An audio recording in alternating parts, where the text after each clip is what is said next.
mga pagdinig sa Kongreso, abala pa rin ang mga kongresista para sa kapakanan ng mga Pilipino. Tulad na lang ni na Association of Philippine Electric Cooperatives o APEC Party List Representative Seri Dagoong. Kasama pa si Philippine Resilient Electric Cooperatives and Consumers Alliance o PhilReca Party List Representative Presi De Jesus. Bukod sa walang sawang pagsulong ng mga batas para sa kapakanan ng mga line workers at proteksyon ng mga consumer sa Kongreso, walang humpay rin ang kanilang pagkilala at pagpupugay sa mga line workers. Tulad na lang ng pagdalo ng halos 200 line workers sa House of Representatives bilang pagunita sa 2026 National Line Workers Appreciation Day. Ang parangal ay mahalaga, ngunit hindi nito mapoprotektahan ang pamilyang maiwan kapag namatay ang isang line worker.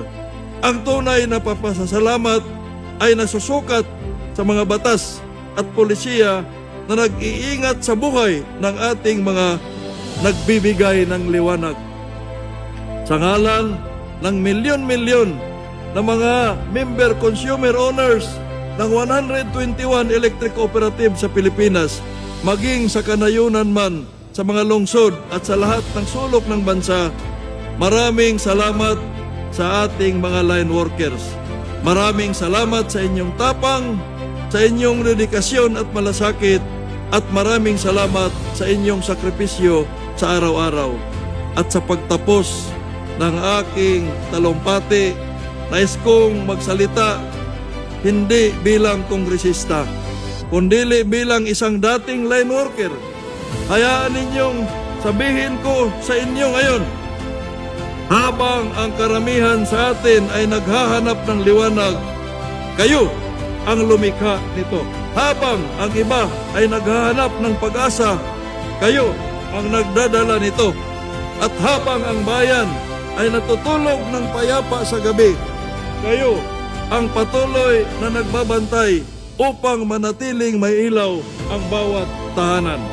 Sa inyong lahat, mga ka-warriors of light, hindi lamang kami nagpasasalamat. Kami ay taos-puso at walang sawang nagpupugay. Mabuhay po kayong lahat. Mabuhay ang ating mga warriors of light.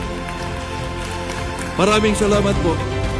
Ang Power Block tumutulong na magbigay power sa mga komunidad na nawalan ng kuryente, gaya ng ginawang pagtulong ng Sharelco sa Barangay Taco, General Luna, Surigao del Norte, matapos masira ang kanilang submarine cable line sa pakikipagtulungan sa APEC Party List. Iba talaga ang power ng Power Block at marami pang batas ang kanilang isusulong para magbigay liwanag sa mga Pilipino. Walang patid na serbisyo, walang patid na aksyon at benepisyo. Mula Kongreso hanggang distrito. Ito ang Congress Connect. Aksyon at serbisyo.